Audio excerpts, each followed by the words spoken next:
তো জামা কাপড় পরার টাইমই পাই না আমরা। কখন জামা কাপড় পরবো? সারাদিন তো ইউনিফর্ম পরেই থাকা লাগে।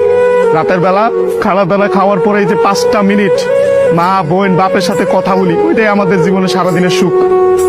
সারাদিন কষ্ট করে ওই যে 5টা মিনিট মায়ের সাথে কথা বলবো, এটার জন্য 16 ঘন্টা 18 ঘন্টা করে আমাদের চাকরি করা হয়। বুঝবেন না আমাদের কষ্ট। আমরা হয়েছে পৃথিবীর সবচেয়ে বড় মিথ্যুক, কারণ আমরা উঠতে উঠতে মিথ্যা কথা বলি। মা যখন জিজ্ঞেস করে বাবা খাইছ না, বলি খাইছি।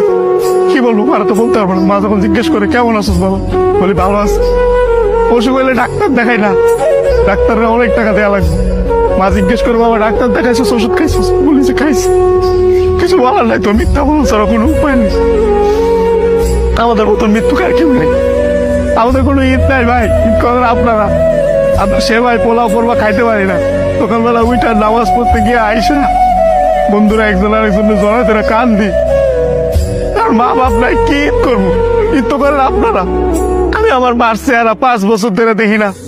5 বছর পরে আমি দেশে এসেছি। যেই ছেলে মায়ের হাতে খাবার না খেলে পেট ভরতো না, ওই ছেলে মায়ের চেহারা দেখি না 5 বছর। ঈদের সময় জিজ্ঞেস করে বাবা কাপড় সময় কিনছিস, বলে কিনছি, কিন্তু কিনি না। 5 বছর ধরে এক বছর পরে ঈদ করতেছে। আর আপনারা নতুন নতুন জামা কাপড় পরেন, জুতা কিনা লাগবে, এটা কিনা লাগবে, সেটা কিনলে পরে এটা তো করে, এটা তো সব ধার খরচ করে দেয় আপনাদের ঈদ করার জন্য। খুব ইচ্ছা করে ঈদের মধ্যে চলে আসে, কিন্তু ছুটি পাই। 5 বছর পরে ছুটি পাইছি।